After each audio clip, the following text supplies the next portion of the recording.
first step to cooking anything is gathering your ingredients. If you don't have them, you have to go to the grocery store.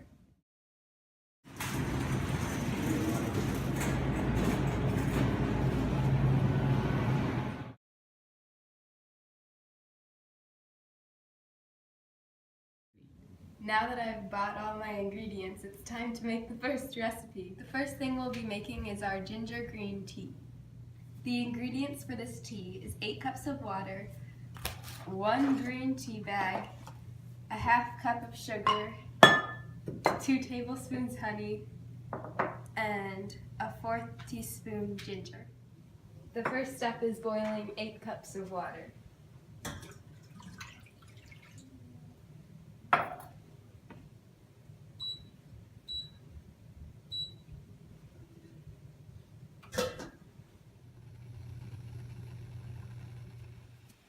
Once your water is boiling, you can take it off the heat,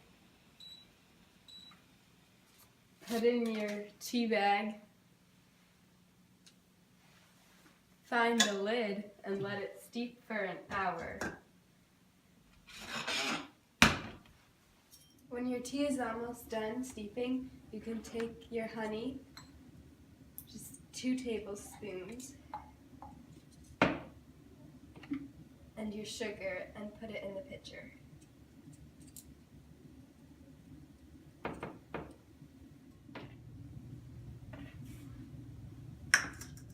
As a final step, you add in your ginger.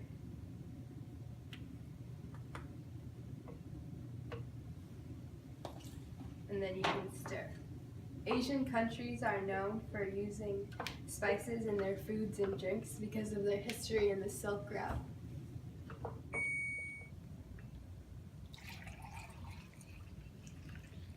Now your tea is done.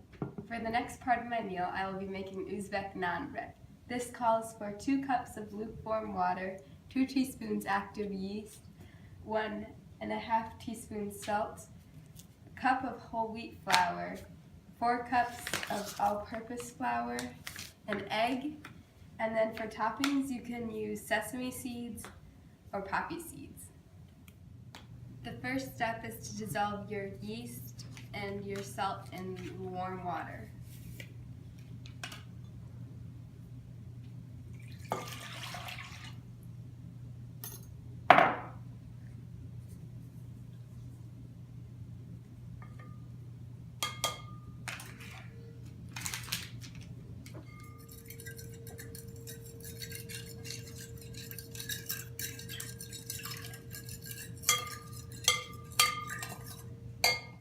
Next, you're going to take your 1 cup of whole wheat flour,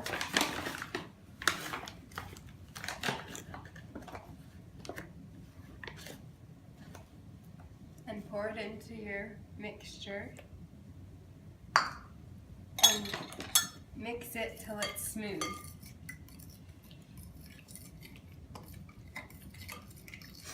You want to make sure there's no clumps in your mixture. Next, you're going to add in your unbleached all-purpose flour a cup at a time and mixing it every time until it's smooth.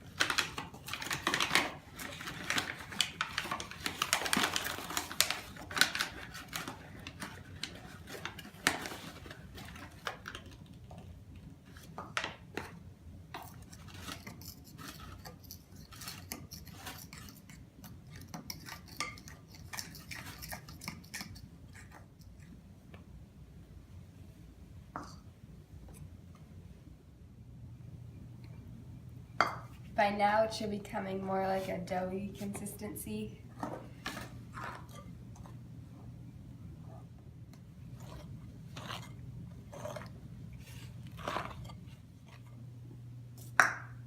After this one, you're going to want to take it out and start kneading it on a floured surface.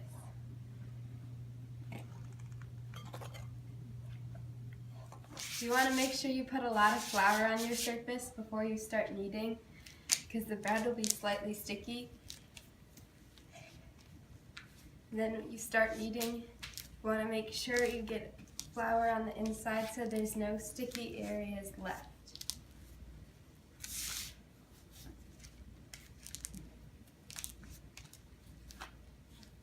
Naan bread is a large part of Indian culture, and it originated in India, but it's eaten in most South Asian cultures. The record of naan bread was first found in 1300 AD in a poet's writing. After kneading, you're going to let your bread rise in a bowl covered by a damp cloth. You want to have a pretty big bowl because the yeast makes the bread rise a lot, and the damp cloth keeps the bread from drying out. You're going to put it in a warm spot and let it rise for about 2 hours.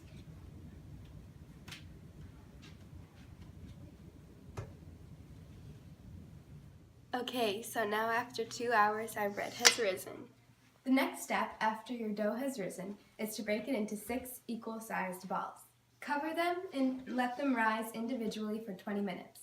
While they're rising, preheat the oven to 425 degrees.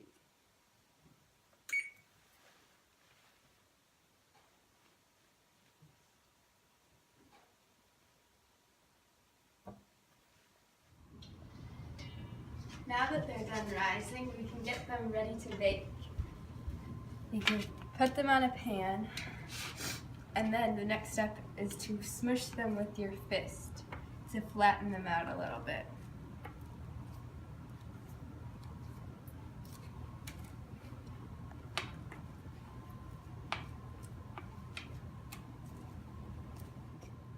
Usually they use a special tool in these countries to poke holes in the naan bread, but I made my own using a plastic fork. And depending on the occasion, the designs that they make are more intricate or more simple. I'm just going to do some circles.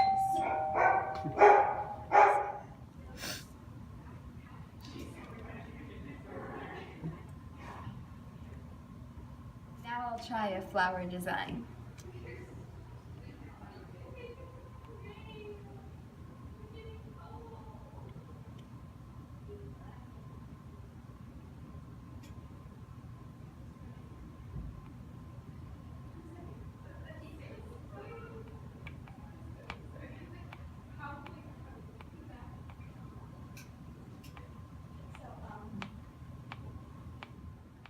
After poking holes in the bread, you're going to paint it with 1 egg.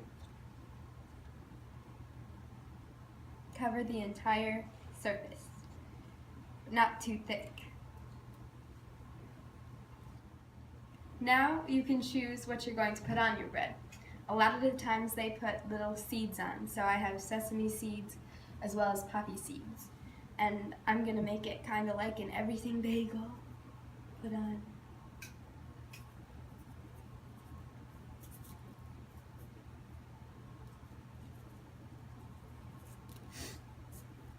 Now it's ready to bake.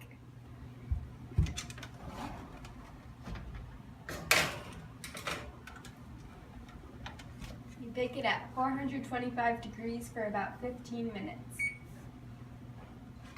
The naan bread is done. Traditionally, naan bread is baked in stone ovens over fire, which helps it stay flat, but I baked mine in an oven because that's what was available. For the last and final part of my dish, I will be making Uzbek plov or rice pilaf. For the last and final part of my dish, I'll be making Uzbek plov or rice pilaf. And typically it has lots of meats in it, but I'll be making mine vegetarian. The ingredients for this dish are olive oil, onions, carrots, chickpeas or garbanzo beans, water, sea salt, rice, garlic, and some spices at the end for extra flavor, black pepper, ginger, and nutmeg. The first step in this meal is hydrating your garbanzo beans. I did that last night, 24 hours ago.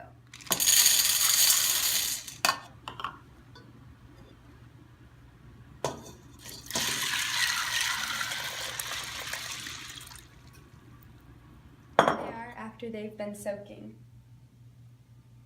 So now we're going to rinse 3 cups of rice to get them ready to cook.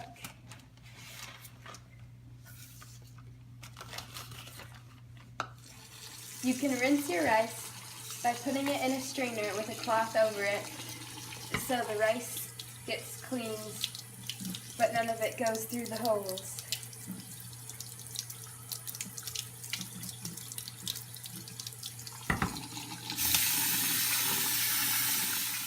Now, once your rice is all rinsed, you can put it in your pot.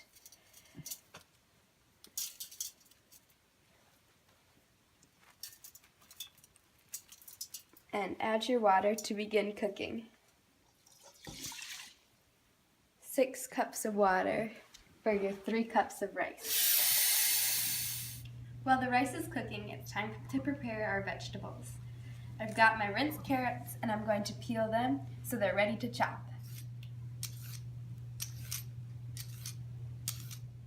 After I've cut my carrots into thin straws, I'm going to cut my onions into half rings.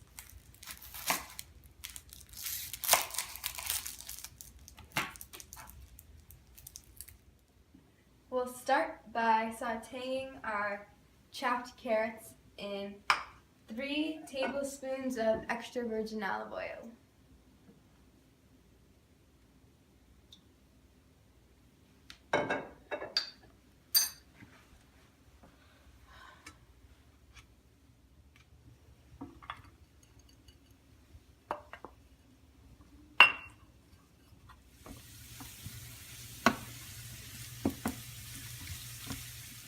When you see your carrots starting to brown, you can add in your onions and keep mixing.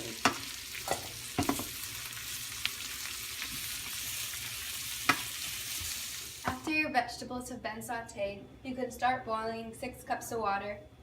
Now in a big pot, we're going to take our pre-soaked chickpeas and put in our spices, which is 1 teaspoon of black peppercorn and 2 teaspoons of red cayenne pepper.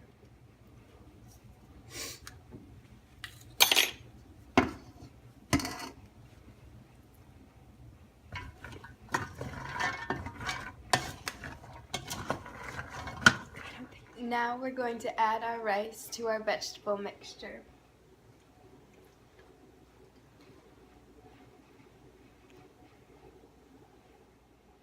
After we've done that, we're going to take our rice and put it in on top of our chickpeas.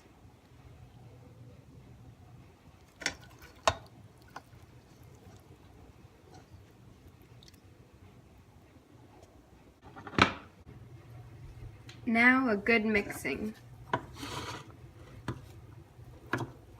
Now we'll take our boiling water and add it to our vegetable rice mixture.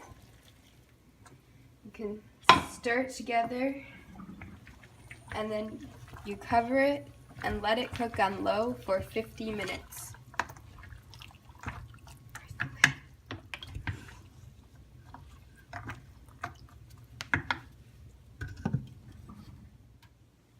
Toward the end of the steeping, you put in some whole garlics for extra flavor. All done!